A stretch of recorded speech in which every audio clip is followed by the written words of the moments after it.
This is a version, I guess, of a skull crusher. I call it a lying tricep extension with an easy bar, because the bar's not coming down to your head. I actually like going behind the head. When your arm is here, like if you imagine me laying down, when I come out here, I have rest.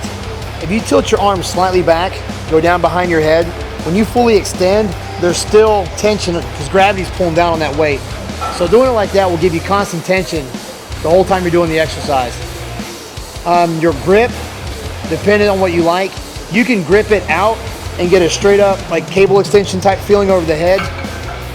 I don't like that for this one. I actually like coming inside. And sometimes I'll flare the elbows out a little bit and just treat it more like a press when I do it. It feels better for me that way.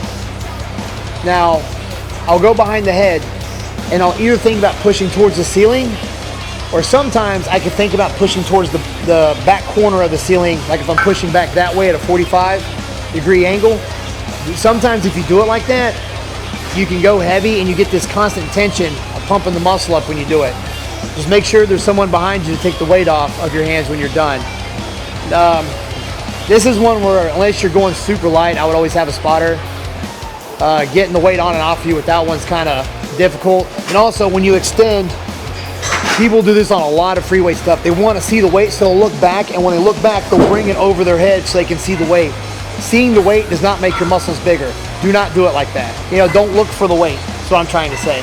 So you'll be behind your head like this, and then somebody will want to see the weight, and they'll start bringing the weight over their head because they think that's where it's supposed to be.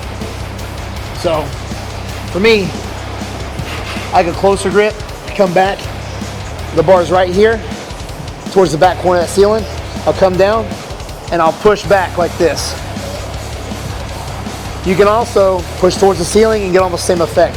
Now look at my hands when I go down. I'm not like this, all right? That's gonna cause some issues in the joints. I don't like that. Keep your palms on the bar, and as you go down, like I've said on other extension movements, you wanna curve the wrist as you go down, right? And bring the wrist forward, and then almost like you're trying to punch the ceiling when you go up. So I have it here, I'll come down, bend my wrist, push up like that. So you are gonna have to rotate at the wrist a little bit. It's not that much extra work. I'm sure you'll be fine. And I keep the elbows flared out a little bit, and I just treat it like a press. Push my elbows in. Sometimes I don't even think about pushing the elbows in. I just think about taking my palms and pushing towards the ceiling. And as you see, I'll twist the elbows out a little bit. That's fine if you want to do that. I still feel it pretty good. Honestly, when I do it like that and twist the elbows out, I feel it really good. Bend the wrists, your knuckles towards the ceiling, push up and press.